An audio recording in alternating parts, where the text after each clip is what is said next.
human beings naturally live inside of a circle. And that circle is, this is what you're supposed to think in your culture. This is how you're supposed to behave. There are rules. And that circle existed in ancient Egypt. It didn't have the same things that we have, but it still was a limitation. You're not supposed to think this in ancient Egypt. You're supposed to behave this way. The moment you place limits for the human being, they're fascinated by what lies beyond. It's part of our nature.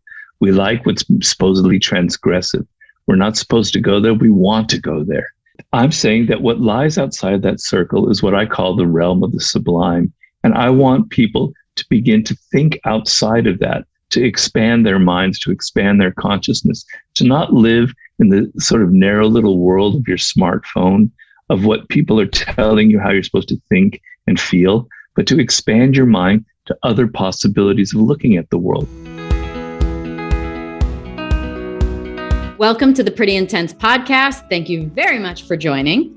Today is an absolutely brilliant mind on the show. His name is Robert Greene. He's an author. He's written some amazing books. He's written The 48 Laws of Power, The Art of Seduction, 33 Strategies of War, 50th Law, Mastery, Laws of Human Nature, and the book that I read every morning right now is called The Daily Laws, which is more bite-sized, right? So it's a couple paragraphs and then there'll be some lesson at the bottom and something contemplative. So for me, it's a really insightful book to flip through in the morning and read each day because there's, for every day, there's a lesson. I mean, in this episode, what you hear is just a contemplative, brilliant mind. We talked about the universe, the Big Bang. We got a little into, extraterrestrial. Of course, I have to throw that in, and we talked about his stroke as well and the effect that his stroke 3 years ago has had on his life. You know what? You're just going to have to listen. It's totally worth it. Hang in there. It's just a beautiful outlook of life and so many lessons. Please hit the subscribe button if you like this podcast and you want to keep listening to it and you want notifications. Everybody's good at something. And it's kind of just about figuring out, or do you disagree? No, I agree, but I'm only good at one thing. What is your definition of the one thing? Well, it's just writing. I can't sing. I'm totally tone deaf. My dancing sucks. I wanted to be a basketball player and I can't make a shot for my life depends on it. All I can do is write. So there you go. Well, I would say that yes, clearly you can write, but I would also say that if you can write, you're also intellectual, you're a thinker, you like to philosophize, you're contemplative, I would say I'm sure that you're probably well-read on your own. So, maybe the expression of all of that collected energy comes out in books, but look, we're all grateful for that. Well, that's a very nice way of putting it. Thank you. That makes it seem more flattering than what I meant, but okay. Speaking of books, I have your Daily Laws book. I love it. It's part of my morning routine. Every day I read the what do you call it? Advice, the daily insight, law. Okay, well then maybe let's start with that. I actually was really curious what your relationship or definition is of law, because it's a common word you obviously use with your books and the titles. Well, it's a bit of a literary device. It's not like it's a law of nature. It's not like Einstein's law of relativity. So get that out of the way. Mm-hmm. It's more I'm trying to give you a sense that these are things that have deep history behind them, which is why I do a lot of research for my books. So when I wrote my first book, The 48 Laws of Power, which sort of set the tone for all of my books. I read 300-400 books to do the research. I wanted to give the reader a sense that these are timeless aspects of power that transcend your culture, that transcend your period of time, that they're equally valid for ancient China as they are for 21st century America. So that kind of breadth, I know it's ambitious, maybe it's even a bit pretentious, but that kind of ambition, I want to sort of say this is a law. It's almost like a law of relativity. So law number one in the 48 Laws of Power is never outshine the master. If you violate that law, if you in your work somehow, you make yourself appear better than the person above you, they are going to naturally feel insecure. their ego will be triggered. Now, maybe there are a few saints out there, like a Gandhi, whom that might not happen to, but it will happen to 98% of the people that are in the situation. And so with that kind of logic behind and that kind of history, I think it kind of is something that I could say is a law. Mm-hmm. Why? I know you talk about that a lot. There's a lot around mentors and people like that. And it's not about outshining, and it's also not about what you can get from them. A lot of times it's having a relationship with what you can offer them and allowing them to shine. Expand on that. Like, would you have experience with that directly that initiated that, especially to be the first law? What's the history of that with you? You know, I once counted with my girlfriend, I've had like 60 different jobs in my life prior to writing the 48 Laws of Power. And I've seen every kind of power situation. And maybe about 3 times in my life, I've actually violated law number 1, and I paid a very heavy price for it. So for instance, I was a researcher on a television show. I'm not going to tell you the name of that show because it's a little bit embarrassing, but I was a researcher on this show. And your job was to find stories that would end up being produced for this program. And I was by far the best researcher there. I was getting like 90% of the stories, even though there was a team of like 6 or 7 researchers. And then suddenly I found myself being fired. What was going on? And I was kind of clashing a little bit with my superior because she thought I had a bit of an attitude. And I really didn't have an attitude. Maybe I'm a little bit cocky, I agree. But basically, I had outshone the master. I had made her, it was a woman in this instance, feel insecure, like maybe the people in the company thought that I was better than her, or that I could have basically take over her job, which wasn't my intent anyway.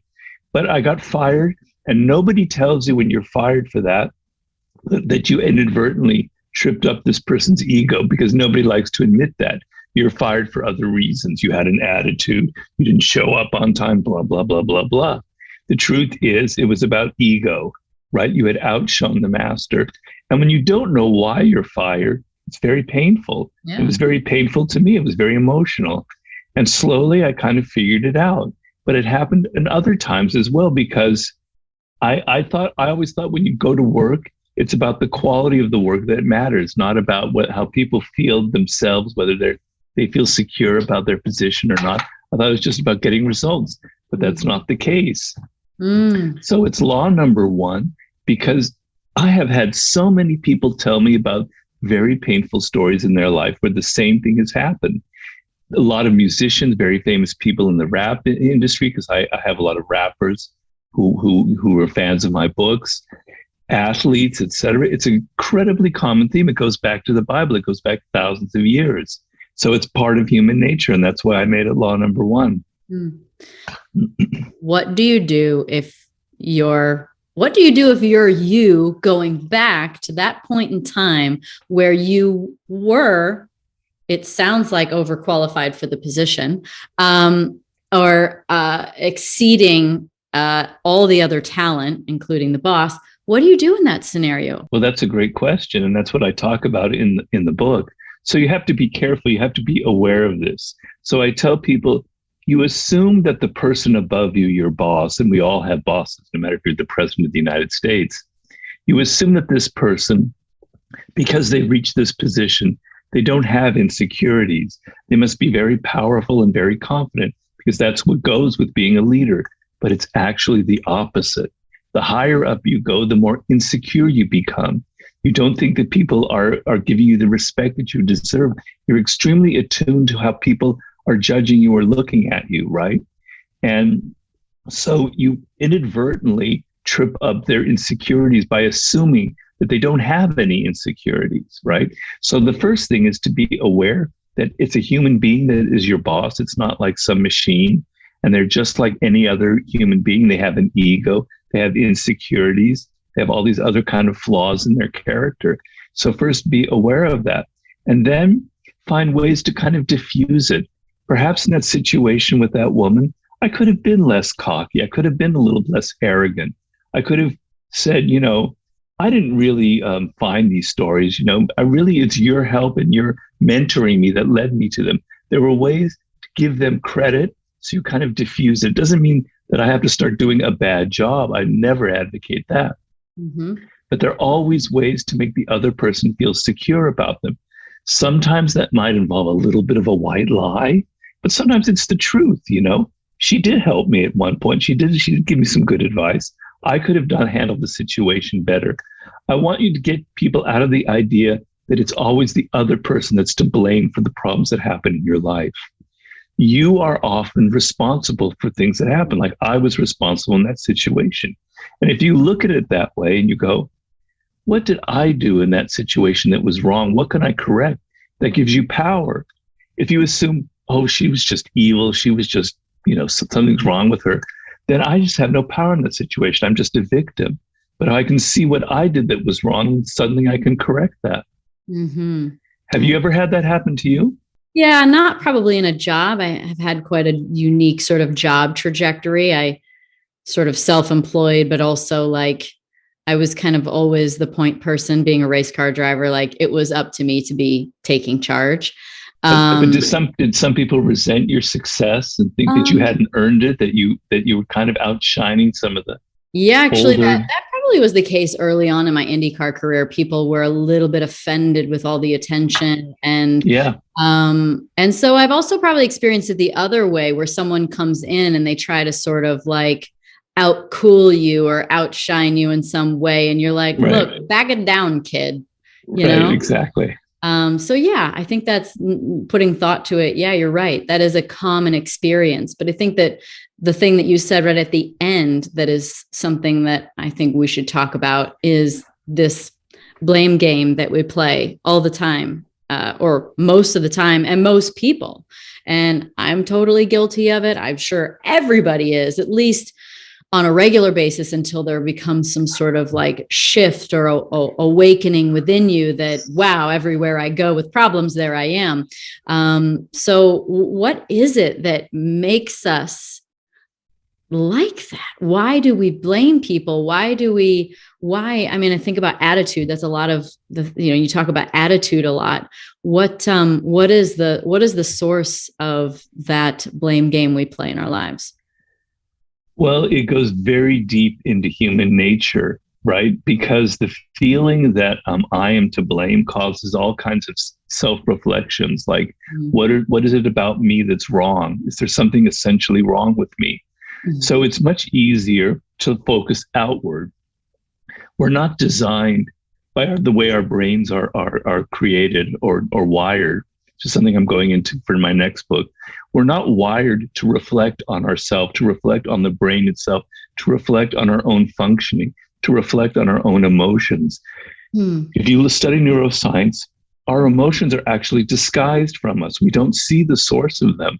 We may see the source of a thought sometimes, but we never see the source of our emotions. Like, where does my anger really come from? So instead of focusing inward on my anger really comes from something in my childhood, or from something that happened a couple of days ago, somebody said something, we're going to focus on the thing in front of us. That person said something. They made me angry. They made me angry. Not I'm feeling the anger, right? Yeah. So we're wired to continually look outward and see other people as responsible for it. And so I wrote a book called The Laws of Human Nature, which is my 6th book. And it's kind of long. It's, I hate to say it's like 160 pages long. I don't want to discourage people from reading it, but I'm being honest. But I have like 18 laws in there about human nature, and they're kind of negative qualities that we all can have. Narcissism, irrationality, envy, grandiosity, aggression, on and on and on. And the point that I make in the book is, our tendency as human beings is to always think that the other person has these qualities. They're a narcissist, right? She's full of envy. He's aggressive. But we never go, maybe I'm a narcissist. Maybe I have narcissistic tendencies, right? And I make the point in the book that you are a human being, that you were born with the same brain that everybody else is born with. There are very few differences between one human to another in the brain functioning. And so to assume that you aren't narcissistic is absurd. It's wired into our nature to be self-absorbed. We're all self-absorbed, including myself. And when I wrote the book, it was kind of painful for me to realize, Robert, you actually are quite narcissistic.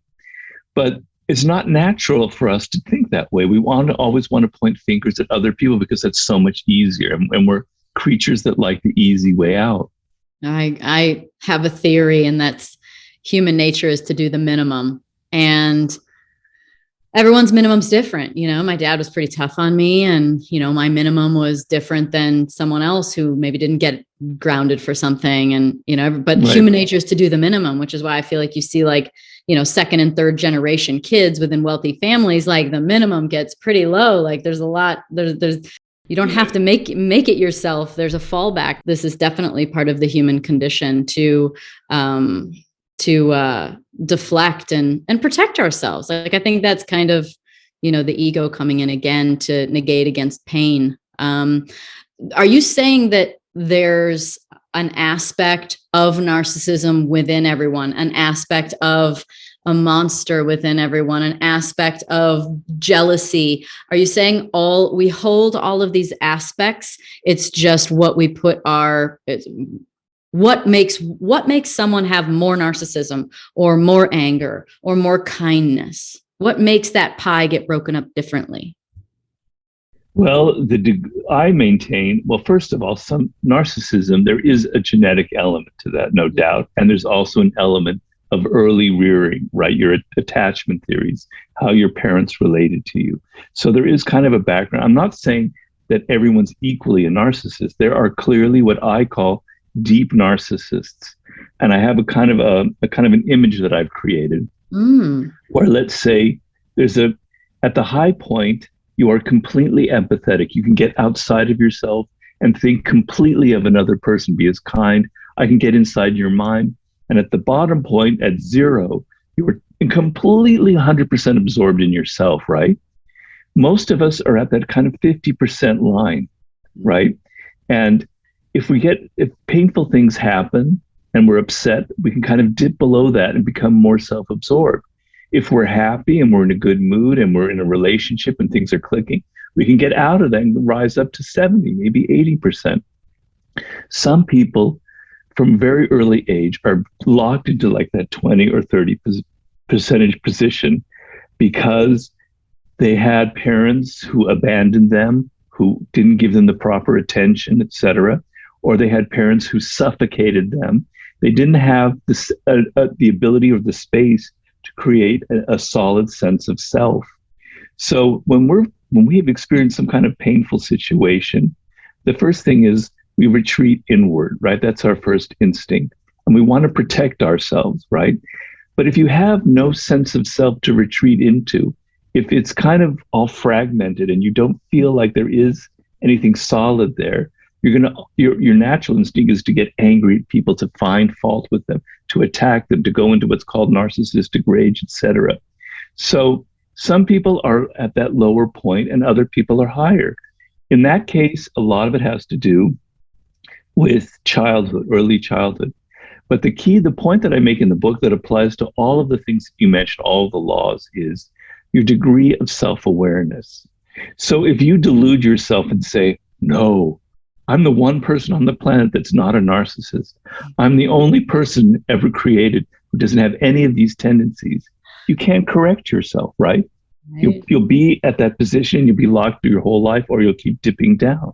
Yeah. So the key is, no, I have these tendencies. I'm not a deep narcissist like some of the people we see in our own culture who are like that, right? Okay, but I have these tendencies. I'm aware of them now. Now I can begin to catch them. I can begin to see in a conversation, I'm not really listening to the other person. I'm hearing my own thoughts. I'm absorbed in my own head, right? So you need awareness. Envy is an emotion that nobody wants to admit to because it's a very ugly admission. It means I feel inferior to you, therefore I envy you, okay? But envy is so natural. We all feel it. I feel it 100 times during the course of the day. I tell people, somebody Ryan Holiday, very well. My former yes, okay, thank you. My former mentee, he's becoming more successful than I ever was. He's outshining the master. And yes, at moments I will feel envy for his youth, for his success, for his family, etc. But I'm aware of it. And therefore, my awareness gives me the power to say, Robert, that envy is an ugly emotion. You don't want to feel it. Let's change it into something else. So I hope I'm answering your question. I think, okay. I think it leads to the next good question, which I think is challenging. The question is, how do we create awareness of ourselves? And I think it's tricky because first off, people don't even know to even want awareness. Like, I think people can generalize and say that, like, yeah, I'm aware. Like, I mean, I went to work and this guy was a jerk. And then I came, and like the food was cold and I don't know, whatever. I'm just making up a story. But I don't think anyone would not. It's almost like being healthy. I feel like everyone could say like, yeah, I want to be healthy, but nobody really knows. Not everyone knows how to do it. And I feel like awareness is similar in the sense that I think people want awareness, but I don't know if they know how to get it. Well, it's what you said earlier, where we want the easy path. I call it the line of least resistance. We take the line of least resistance. So if we weren't aware that exercise can actually make us feel better and get us healthier, when we go to the gym, we would just do the tiniest little bit of movement and then go home and have a beer and think, wow, we exercised today. But we're aware that you have to do more of it, that you have to build up your muscles, that over the period of weeks and months of going to the gym, of lifting weights, of swimming, of running, you're going to build up strength and it's going to get better and better and better, okay? Awareness is a muscle. It's not literally a muscle. It's a mental muscle. Let's just use an image here, right? So if you just go, yeah, I'm aware. Okay, enough. Story over. It's never going to happen. It's like going to the gym. You have to practice it every day. You have to have, it has to become a habit. All right. So that's the first thing for you to get down on your hands and knees and go, I am not aware of myself. I am deluding myself in most situations. It's a come to Jesus moment. You admit that you are not aware, that you're not practicing this. Okay, now you can go to the next step. And then, and I tell this like a lot in the Daily Laws, but in all of my books, it's a process. There are baby steps that you go along the way. And the hardest thing for people is to detach themselves from themselves. And that's the main power I'm trying to give you in my books. The ability to look at yourself with some distance and detachment and observe yourself in action. So you begin by, let's say, tomorrow we're going to start this process. I heard Robert, and I'm going to start it tomorrow. Okay. I want you just one time during the day to catch yourself feeling an emotion, right? Anger, envy, love, excitement, whatever it is, and to step back and just for a couple of minutes to try and analyze that emotion and go, where does it really come from? Is it really just love or excitement, or is it maybe something else? Is it maybe a mix of emotions? Is it maybe the opposite? Sometimes when we hate somebody, we actually love them. Weird, but that's how perverse people can be, right? Take that step back and go, what's really going on here? Maybe write it down in a journal. All right, you've taken one step in one day, and now the whole thing will start opening up to you because you'll realize in that moment that you're continually reacting to emotions and never analyzing them, and it gets you in trouble. You send that angry email, and you go the next day, what the hell did I do? That was so stupid. I can't take it back. How embarrassing. Day in and day out, you're reacting. I want to give you the power to stop reacting. You go, well, that's right. I was feeling excitement in that moment. I stepped back, I analyzed it. And actually, that excitement was a feeling of envy, a feeling of insecurity. It really isn't what I thought it was. That's interesting. Now that gives me the power to maybe, I don't want you to repress your emotions because that doesn't work. Emotions are very important for us, for our functioning. But awareness of them, aware of where they come from, aware of your own faults, aware of the own patterns in your life that bring you trouble is extremely important. From those small steps, we can build it out. Something larger, like I mentioned, seeing the patterns in your life, which is an extremely powerful bit of perception. Because if I was fired once for outshining the master, but as I say in my books, for human beings, nothing ever happens once. There's always a pattern. Mm-hmm. If somebody does something kind of rotten to you, and they go, "Oh, Danica, that wasn't me. I don't know what, something came over me. That's not really who I am." And you go, "Okay, well, maybe that's true." That is who they are. You can bet your dollar on it. They've done that many, many times before. Nobody ever does anything once. We're habitual creatures. I don't mean never, but usually. Yeah. So I have patterns. That outshine the master was a pattern of mine. And if you now can take that little distancing thing and go from my emotions to what are the patterns in my life, who are the bad people I've gotten into relationships with before, which is all a very common pattern, you suddenly are getting more and more power over your, well, we all, I can raise my hand. You're suddenly getting more and more power over yourself. So it's a process. It's like going to the gym. It's going to take a couple of years, and it'll bring you peace. It will bring you self-understanding. It will bring you better relationships in life. It'll make your workplace. You will have less emotion and less drama, which I think all of us need. What about the relationship between right and wrong? Everyone has been in a scenario where, take your job, for instance, where you were fired for, ultimately outshining the boss. It didn't make you wrong. Like, you weren't wrong necessarily in doing a great job.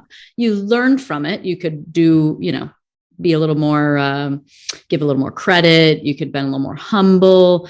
But I think there's also additional scenarios that people can think where there's something that's truly done to them and it's wrong. So what about that sort of dynamic of right and wrong and still being able to get to the emotions? Well, it all depends on the situation. I mean, there is evil in this world. There are people who are malevolent, and you can't be naive. And a lot of our problems stem from our naivete. We judge people based on their appearances. And there are toxic narcissists out there. They're very aggressive people. And they don't announce themselves. They don't come into your life saying, "Hey, Danica, I'm a toxic narcissist. How are you?" Right? They are dressed in, they're the wolf dressed in sheep's clothing. Right. They're masters at disguise for whatever reason.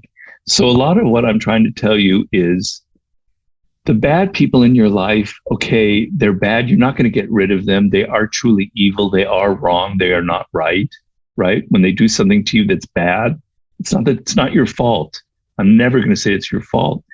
But the ability to recognize them before they get enmeshed in your life gives you the power to avoid them. Oh, yeah. So a common scenario in business, because I do a lot of consulting in business, and believe me, I've been a victim of this myself, is you're looking for a partner for your business, or you're looking for an employee to help you. And you hire someone thinking that they're very charming, they flatter you, they're very nice, they have a good resume. And then suddenly, several months in, you see that they have a bad character, right? That they're actually wanting to steal the company from you, that they're actually only thinking of themselves, that they're actually going to go on social media and badmouth you left, right, and center. They were feeling envious. And you go, "God damn, what have I gotten myself into? This is nightmare. I better go find Robert to consult with." Well, if you can recognize these people before you get involved, and I say, human beings are good at disguising themselves, but they're never perfect. So that toxic narcissist that became your partner or your boss or your intimate partner, there were signs. There were signs beforehand.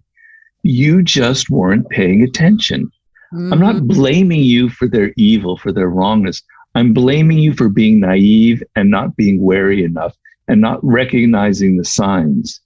So before you get enmeshed in their world, let's see if you can notice from their body language, from their own past, from how they present themselves, that you might be dealing with one of these types. I don't want to make you paranoid, but I want you to be more aware. And then if it's too late, if you're already involved in the relationship and you can't get out for whatever reason, the ability to detach yourself and say, it's their problem. They're actually a miserable person. They're so narcissistic that they have no joy in their life. They can only think of themselves. We're social animals. Our joy comes from connecting to other people. This person has no joy. I'm not going to get wrapped up in the drama that they're trying to create. I'm going to actually feel sorry for them in a way. sort of distance yourself from them and not blame yourself, but say that, it's nothing to do with me. It's their problem. It's their fault. The moment you start thinking it's you that's the problem, then you're like, then they've won. They've defeated you. So that's how I would dealing with truly evil people. Am I answering I'm wondering if I'm answering your question. Yeah, absolutely. You are. Okay. And you're giving me more questions with your answer, which is okay. always good. I kind of wanted to have this debate with Jordan Peterson when I interviewed him about malevolence. And it's the concept that, you say there are bad people out there, and there are people that do wrong. If you point blank shoot someone in the head when you walk up to their car for no apparent reason, or nothing provoked, that's wrong, right? I really wonder if deep down, no matter how bad someone is, if they actually are just someone with a deep, deep wound, that they feel it's necessary to do something bad so that they can protect themselves, so that they can repeat a pattern that they have, that was developed from childhood, whether it be anger or rage or abuse or whatever it is, to look good to someone else. Maybe doing something bad helps them look good to someone else, a group, a gang, who knows?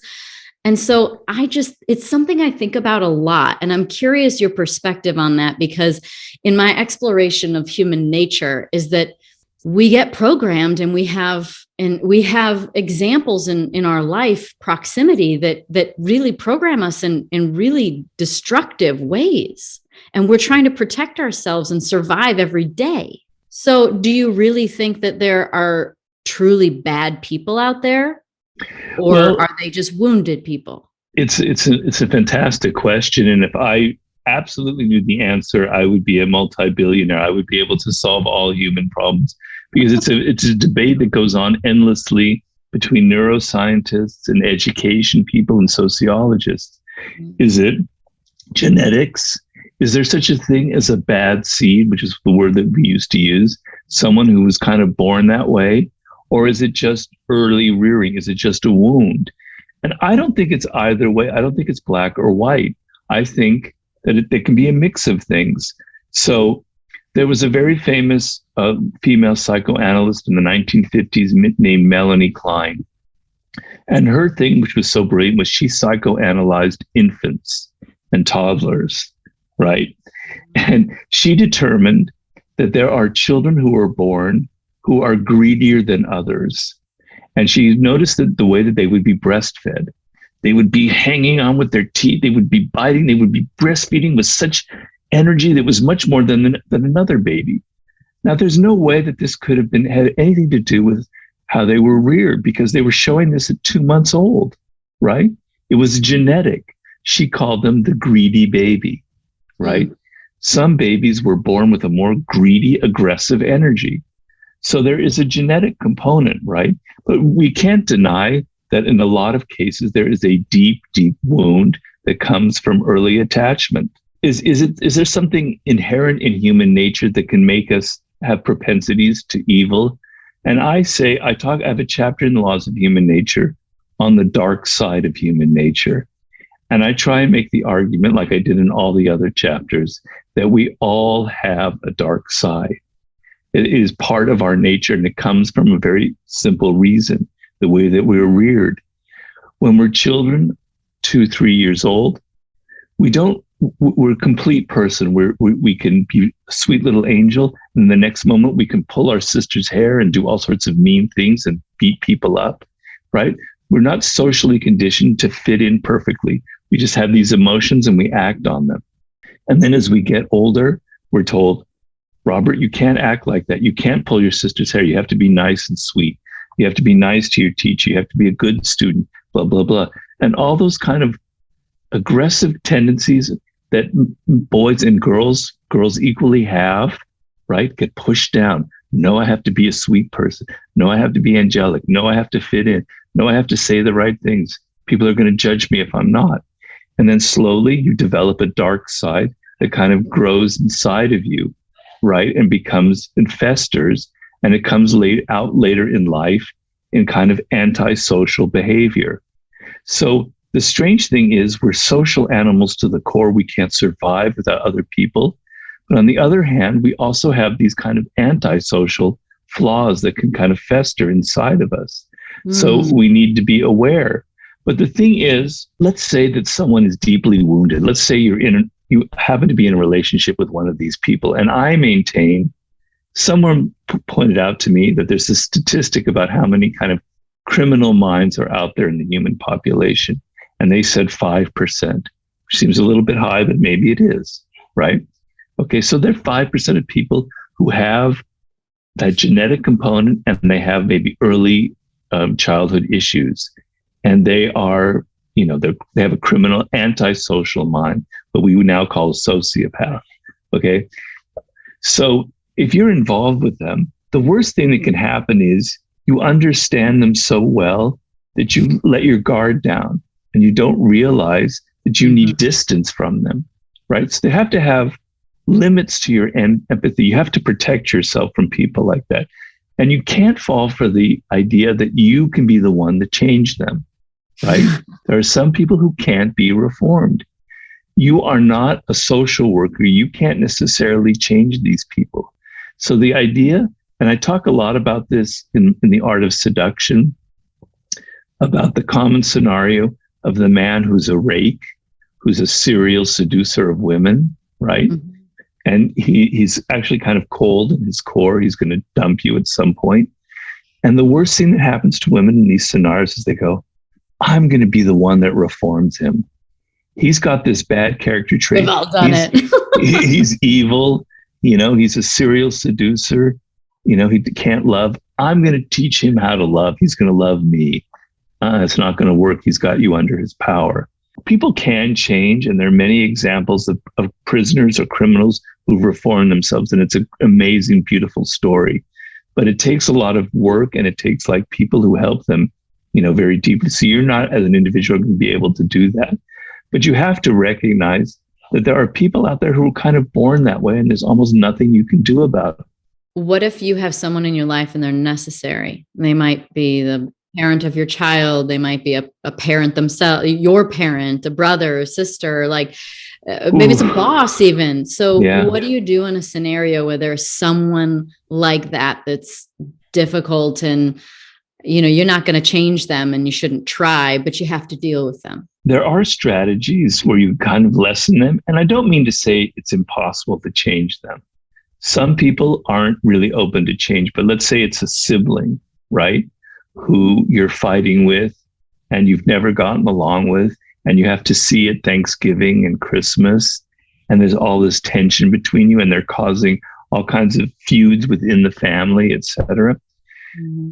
The worst thing you can do is to take it personally and get angry and cut yourself off from them and be cold to them every time you see them and go, damn that person, I just don't want anything to do with it. Because you're just simply enforcing their own notion, their own wound, that nobody likes them, right? You're making the situation worse because you're automatically looking at them as somebody that has a problem, and that they're internalizing that you see them that way. Therefore, they're going to act that way. So try a different strategy at Thanksgiving dinner. And I tell people this, kind of contradicting my last answer, but it's okay for me to contradict myself. So you see them at Thanksgiving, and I tell people, try and do this following exercise when you look at them. Instead of your first thought is, oh, I don't like that. I've got to keep away that. They're ugly. I don't like them. Think the opposite.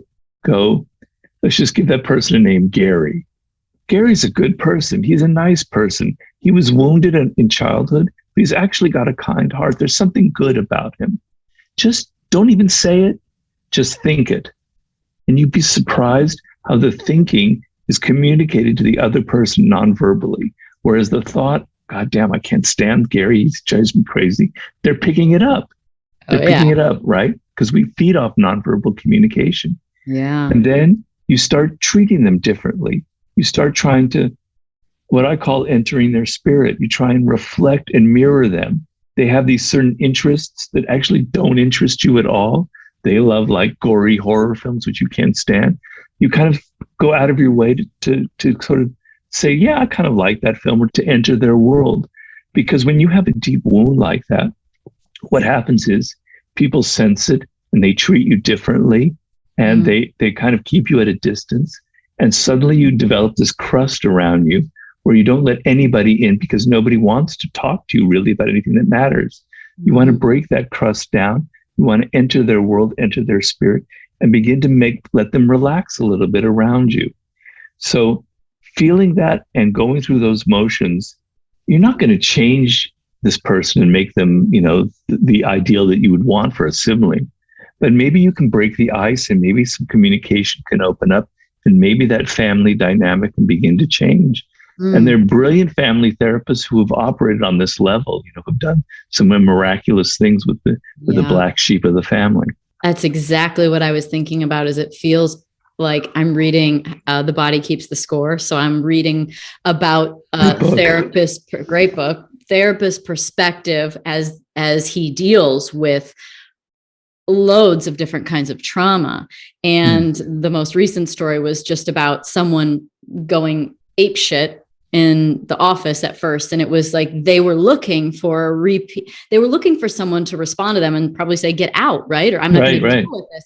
And the therapist just sits there, he just sits there and he allows this tantrum to happen. And then there's a trust that develops because you are looking past the actions to the human underneath it. Right. And so it feels like almost like a therapist-like approach where you allow them to be, allow them you allow them to be who they want to be. And you respect that, it's coming from a sad place, and you have more empathy as opposed to anger with them.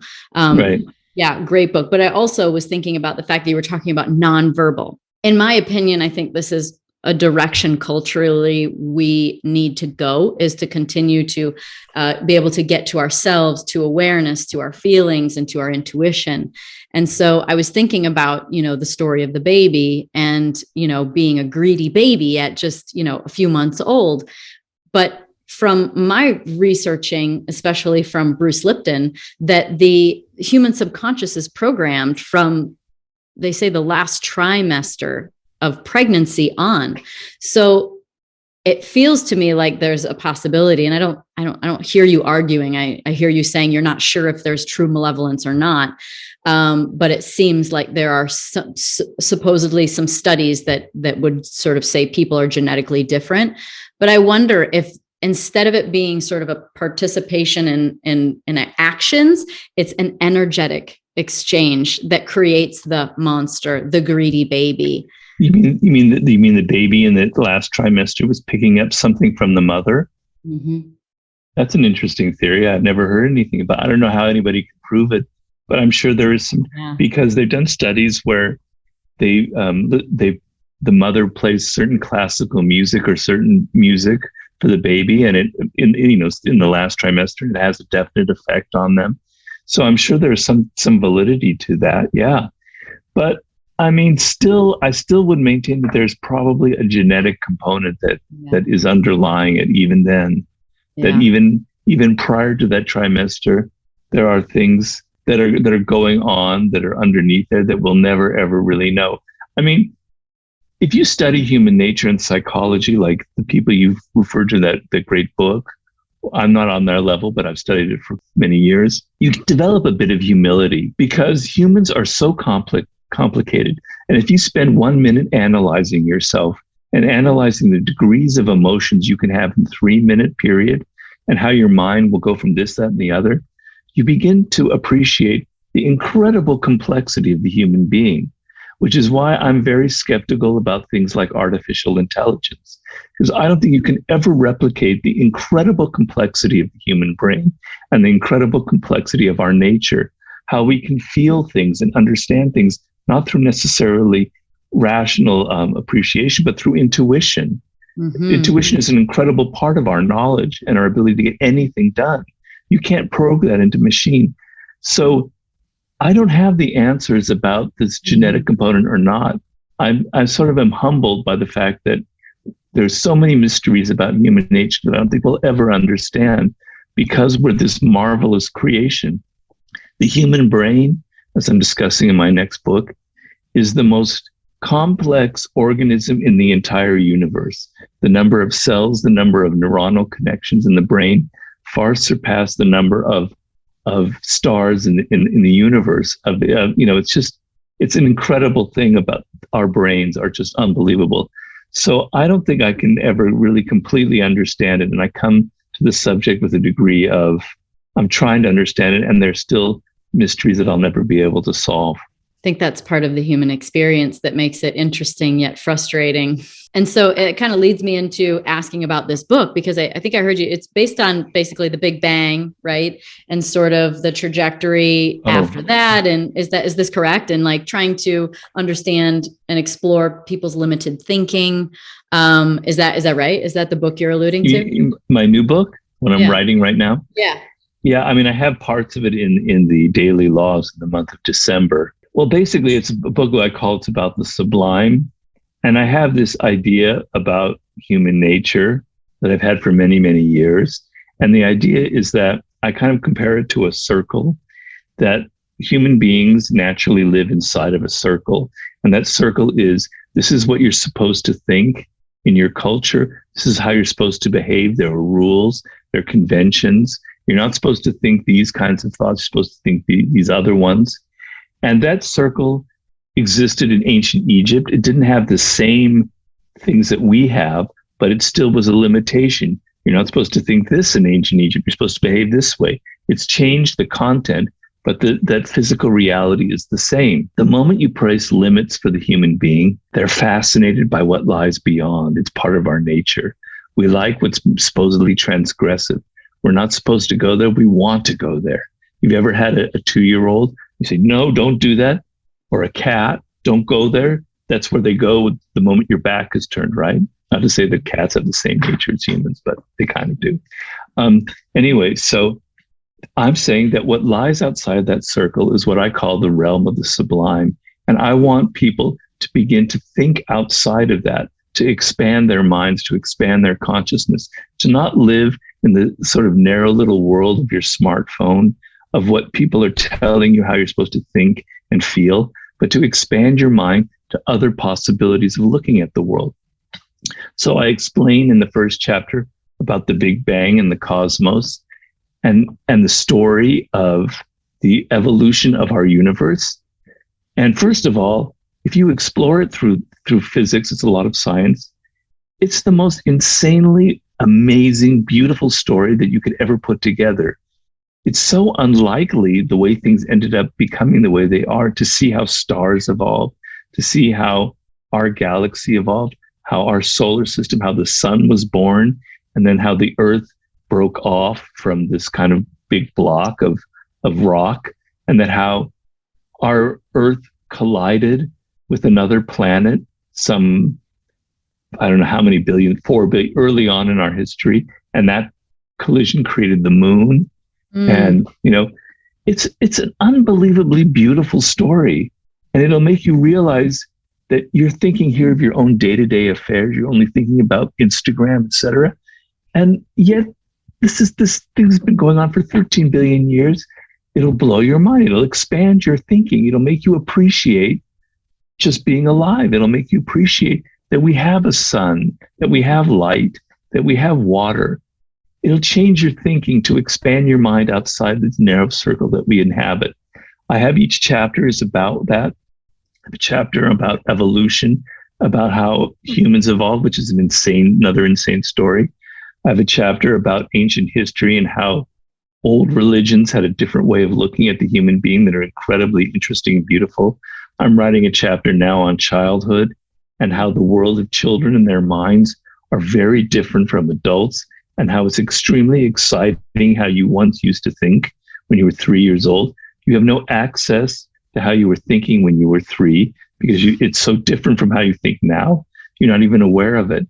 But you lived in this really surreal, amazing world where your senses were so open. The child's brain is very different from the adult brain. And it's kind of fascinating to study. So I go into that and how you can access your childhood more easily as an adult. So that's, animals, how insane animals are and how their consciousness is actually quite related to our own. on and on and on. So that's sort of the book that I'm working on. Like, what are the spinning thoughts that you've had for some time about this idea of how unlikely it is that we're here, how, miraculous the whole experience is? Or maybe a better question is, what do you hope to find in writing the book that will then be the message that you hope people get from reading it? Well, I'll tell you, it's a weird thing. It's a little bit personal, but I'll go into it. Originally, I intended the book as kind of a therapy for you to kind of get you outside of yourself, because we get so self-absorbed that it turns us off from the wonders of our world. I know that sounds like a bit of a cliche, but it is an incredibly wondrous world that is around us. And we tend to as we get older, our circle gets narrower and narrower and narrower. So I thought of it as a book of therapy. But honestly, what happened is about 3 years ago, I had a stroke, and my life suddenly hit a wall. I was very athletic. I mean, I'm not an athlete, but I swam almost every day, mountain biked, hiked, et cetera, et cetera. That was really an integral part of who I am. All of that taken away, right? I can't swim anymore. I can't hike. I can barely walk. I can walk, but it struggles. I have a special bike that I use, which is my salvation. But basically that was taken away from me. So I have to live in my house, in my office, and write a book. And I have no outlets. My outlets used to be walking and thinking. It used to be going in my backyard and observing things. All that kind of stuff. I can't do that. So I have to find other ways of creating my own therapy and healing my own wounds from this injury. And so the book has become that. So when it's 4:00 and it's time for me to start writing, which is often when I start, it's like, wow, it's the highest point of my day. I get to get my head out of my pity and my worries and all that, and get into these subjects and immerse my head in the cosmos, in dinosaurs, in all this incredible history. And it's like therapy for myself. And so a lot of people are in that situation in life, right? They don't have a lot of money. They're not traveling to exotic locations. They have a job they don't necessarily like. I want to bring this books that anybody is going to have that kind of therapeutic effect, where you may not be trapped by an injury like I am, but you're trapped by something else. And I want you can heal some of that through your mind, through how you think. And I have an idea in the book that your mind either kind of contracts or expands to what you think about, right? You control that. If you're only thinking about your Instagram account or something like that, that mind will narrow and narrow and narrow. But if you're thinking about all these other issues that I'm talking about evolution, about what it means to be human, about our relationship to animals, about nature, about the brain itself, your mind is expanding, and it'll have I hope, a therapeutic impact on you. I don't know why I feel like I want to ask you this, and it might be off base, but something just came to mind, and there's a lot of conversation around it. And I'm curious if this is something that you've done or thought about, and maybe the power of it is plant medicine. I mean, psilocybin, or, just based on the fact that, it takes you to another place. I'm completely open to that. I mean, when I was in college, and I went to college not far from where you were. I went in Wisconsin. I went to UW. I was heavily into drugs. That's Madison, right? Madison, yeah. Party town, party school. I think it was like #1 party school many years in a row. Yeah, well, I'm older. This was like in the late 70s that I was there. So you started it. I started it. Yeah, right. I don't think I can take credit for what goes on State Street in Madison, but all right, I'll try. I didn't start it, but there was also a lot of like political activism. It was kind of, a left-wing town, as Madison still sort of is. It's beautiful. I love Madison. Coming from California, I fell in love with it. It's beautiful, and I loved cross-country skiing to class, on and on and on. But so I did LSD, I did mushrooms, I did peyote, which is what mescaline comes from. I did a lot of pot, I did hash, you name it, I took it. Right. I even did shoe polish at one point. Um, You did start it. yeah, I don't recommend. I should take that back. I don't recommend that for anyone. Um, anyway, and it's a very important part of human nature, because the history of people taking plant substances goes back thousands of years. Even animals are known to do that. There's definitely an important role in that.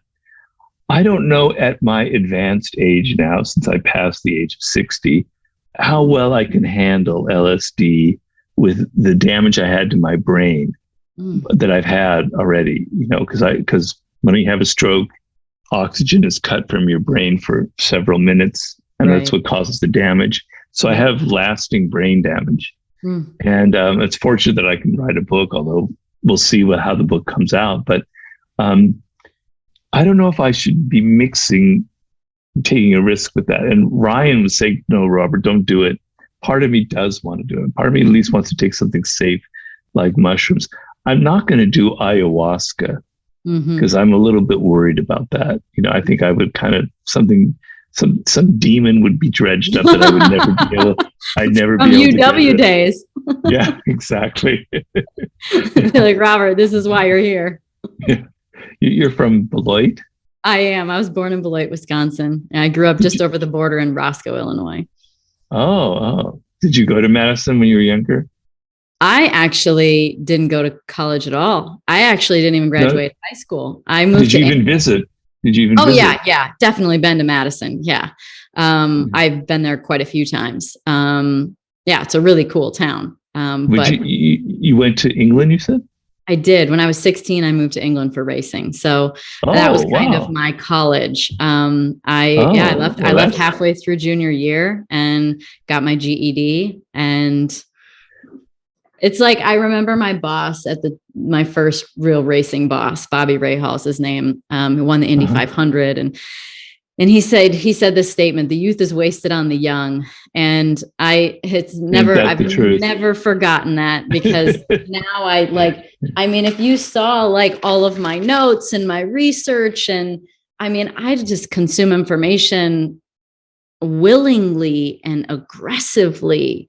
And not only that, but of course, physically and function wise, there's so much malleability and stamina when you're young. And the youth is wasted on the young, because now I find myself wanting to learn a whole bunch of stuff. And when you're a teenager or a kid and you have to sit in the same spot in class on the rug, or you have to raise your hand to go to the bathroom, or you're learning about something stupid in math that you'll never use in your life. It's like, this is your exploration time, and you get stuck in a room. So I left and I moved to England and started racing. I didn't start racing. I went to cars. But they drive on the other side of the road. Yeah, I did. How was that? I lived in London. I lived in London, and I was an intern at a television company, and they once tried to get me to drive their car in London. I couldn't do it. It was too nerve-wracking. I thought I was hitting the curb I was hitting past pedestrians in the curb. London is not the place to start off. How did you manage? I drove as soon as I could, which was 17, I think, is the driving age over there. So okay. I drove as soon as I could, which wasn't when I first got there. And the race cars, though, are not like that. So the race cars I drove were single seaters. So it's just one little cockpit, and the shifter was with the right hand. And so that was all very normal. But the car, the car would have been left-hand shifting, sitting on the right side. And it just came naturally. Like you said, kids pick up tons of stuff. I'm a teenager, and you just do it. And, I'm a race car driver. So it came pretty naturally to drive for me. But London's not the place that you want to go test the waters driving a car. No. Always look forward, because there's so much happening around you that if you take a second to look in the rearview mirror, you're going to hit something, because something's happening. I know. Well, I didn't. I only drove once, and that was it. And then they just put me on a motorbike to do the deliveries, and that was fine. That was fun. Nearly got killed a dozen times, but I enjoyed that. Yeah, I was going to say, a bike sounds far more dangerous. There's not a lot protecting you there. Talking about your stroke and the change of life that you've had, and I'm sure that I just can't imagine. Actually, I can't empathize. I don't know how that would be, but I can fathom that it's frustrating, sad, What is your relationship with amore fati, meaning the love of fate, right? And so is this something, do you feel really tested with that very concept? That was the ultimate test, because my first reaction was to hate fate, right? I'm trying to think of what that would be. That would be odi fati, I think. Odium fati, just like, damn, why me? My whole life, and probably what caused my stroke was an inadvertent bee sting in my neck, that created a big flare up and cholesterol and all this stuff. And the blood clot occurred right where the bee hit me. If I had walked 5 minutes earlier, or that bee had missed me, wouldn't happen. How do you deal with something like that, right? So, of course, initially there was no amor fati, but I don't want to be a hypocrite, and I take seriously my own ideas, and I want to live it. And slowly it became clear to me that this is my reality, and maybe it did happen for a reason. Because amor fati is, even though things maybe don't happen for a reason, it's best to kind of think of them that way, right? It's easier to process. Better than the latter. Exactly. So when the stroke happened, I was driving here in Los Angeles, and my wife was was a passenger. She saw it and she forced me off the road immediately, called 911, and I was unconscious. I could easily have been driving by myself like I often am, or swimming or something. I'd be dead right now, or I'd have severe brain damage. And the most important thing in my life is thinking. So fortunately, my left side of my body was rendered paralyzed, but my brain is intact. I can write another book. I can love fate for that. I can love the fact that I'm alive. I had a slight near-death experience, slight in that I had some visions and stuff. I do want to hear about that. Okay. Well, and that kind of gave me an intense appreciation of what it means to be alive, right? Something we completely take for granted. When you feel like I felt like my body was being drained of life, what happened in the near-death experience was I had this sensation that my bones were kind of melting, that I was losing life through my skeleton, through my bones, that it was all coming out of me, and my skeleton, my bones were getting softer and softer and softer. And then I had this idea, and still to this day, less now because it's 3 years now, I still have that sensation of something a little bit soft in my bones. I can't really explain it. And I had a vision while I was in my coma of kind of being above ground and looking down and seeing my mother and my wife talking.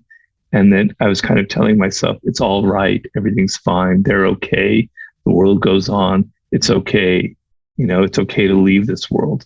And so, other people have much stronger near-death experiences, probably because my coma wasn't as deep and long as other people's.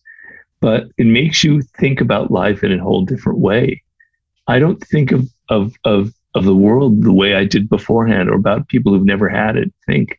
So it's a special thing that happened. It's a mark of Cain. It's like, it distinguishes me. I'm one of the few people who kind of felt death. There are people around the world. It was a privilege. I mean, not really, but it's how I think about it. It kind of something gives me access to a way of thinking. It's going to help me write my new book, because I'm not writing about the sublime as if it's an intellectual exercise. I lived it. I lived that. I felt death. I felt the breath of it on me. So I'm not just writing about it in this kind of intellectual way. It's visceral. It's inside of me.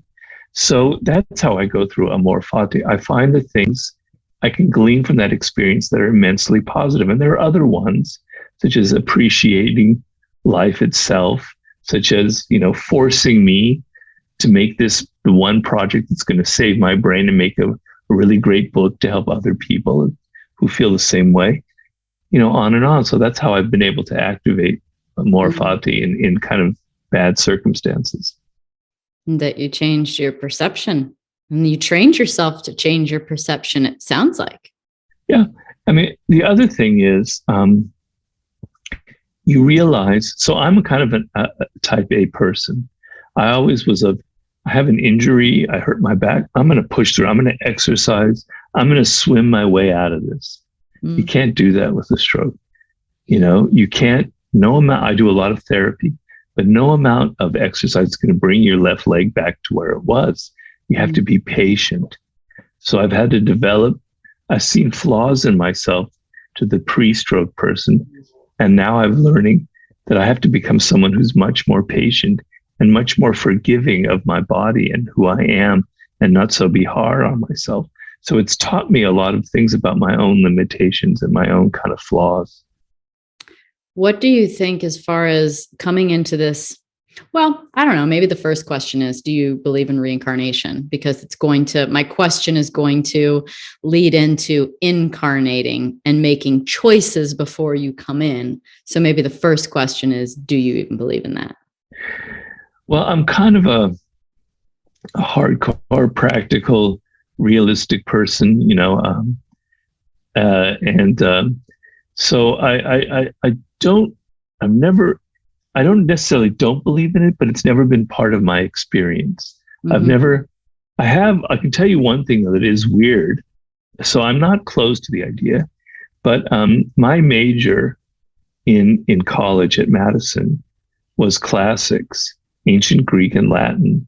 And I had this connection to ancient Greece, which was uncanny. Like I could pick up the language faster than other people. And to this day, I have this sort of intuition about how they thought. Like I'll be writing about Athena in one of my chapters, and I'm not doing the research. I'm just writing off the top of my head. And then I go and do the research and I realize, you were right. That was exactly the truth. I have this weird connection to ancient Greece where I kind of have an intuitive connection to it. Who knows where that comes from? It's weird. That's very interesting. It feels uncanny to me. I've never had the feeling that I was Alexander the Great incarnated or anything like that. I wish. But so I'm not close to the idea. There's something weird about those kind of feelings. And there's something weird about the past. Somebody who studies a lot of history and understands that we are products of generations that precede us. And often I have the feeling and the thought, because I also have like very powerful connections to certain periods of history. For instance, don't ask me why, but 17th century France seems to be a period that I connect to very deeply. Wow. Was I walking around in a powdered wig, on stilts, wearing strange costumes? Maybe I was. Yeah. But because I read so much history, I believe that we are products of the past and it lives inside of us. So what happened 300 years ago is living inside of me right now.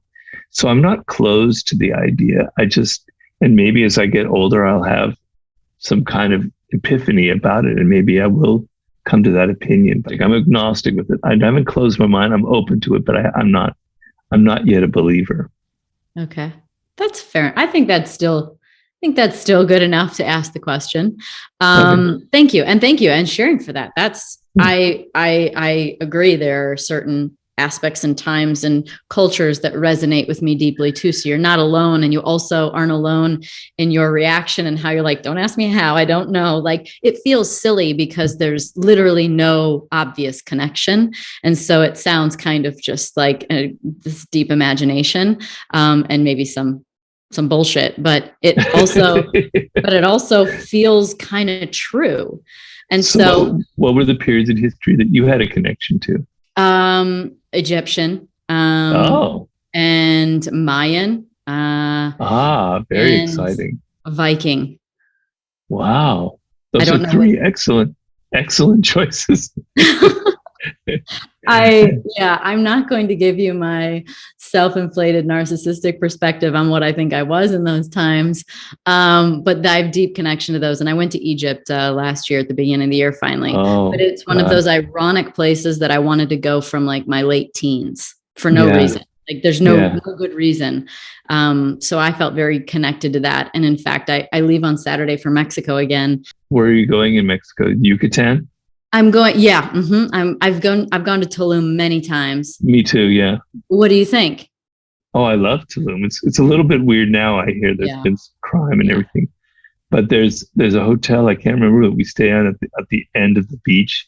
It's absolutely wonderful. Be Um, Tulum, yeah, Nomade. Be Tulum, Be Be Tulum, Be Tulum. Tulum. Oh yeah, that's the That's first place I ever stayed there. It's beautiful. yeah, yeah. Oh, Tulum's wonderful. I'm so jealous. Well, have you been to the Mayan to the ruins there? The at Tulum, the So ancient city of Tulum. I did not go. Ironically, in all like 6 times that I've been, I haven't. I've been to the Koba, and then this trip is actually a retreat trip with Nassim Haramein, who's a scientist, and we're going to Chichen Itza and a couple other places, as well as like a bunch of lectures on quantum physics, which is another passion of mine, is the curiosity about human, the nature of reality.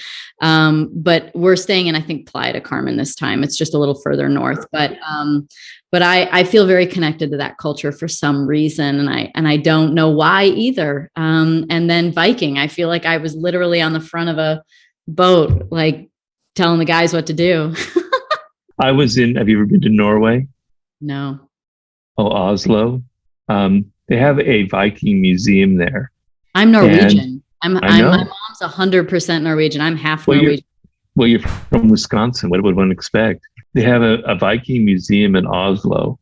You have to go. I mean, it's your blood, it's your heritage. And they have like ships and all kinds of other stuff. Oh, the ships are so beautiful.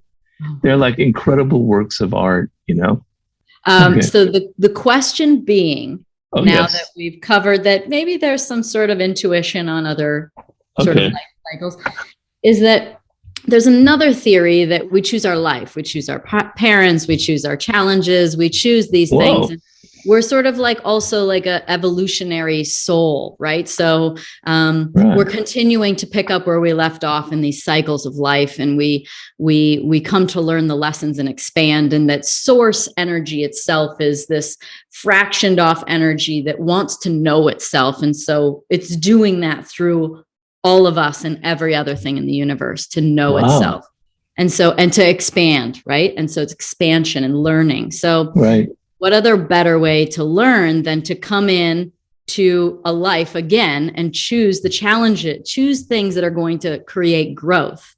And so I'm just curious if how that falls into your, experience now. And do you feel like that resonates? And do you feel like that do you feel like you're better for the experience of having a stroke or not?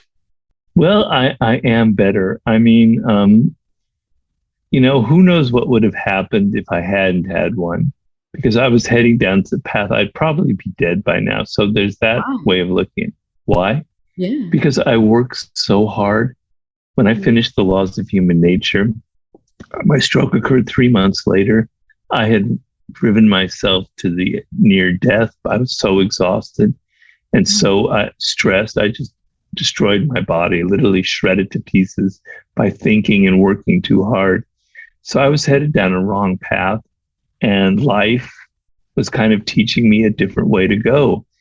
But there are ways of looking at this question to kind of give it a wider perspective. I love that. Is if you look at the history of the universe, and I'm a neophyte in this. I'm not a physicist, and you're going to have some very interesting discussions down in the Yucatan about this.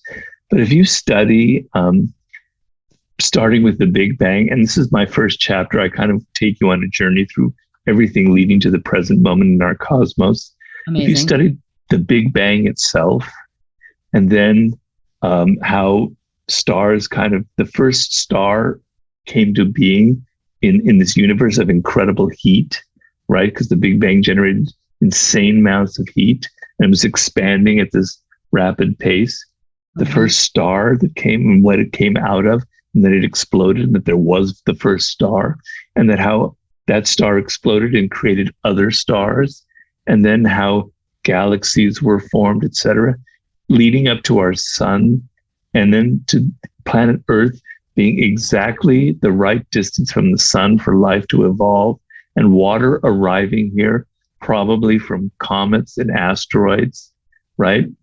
And certain chemicals arriving and minerals arriving from outer space that gave the potential for life on Earth, and how life started like 3 billion some years ago and was an experiment, and it could have easily not continued. It almost ended.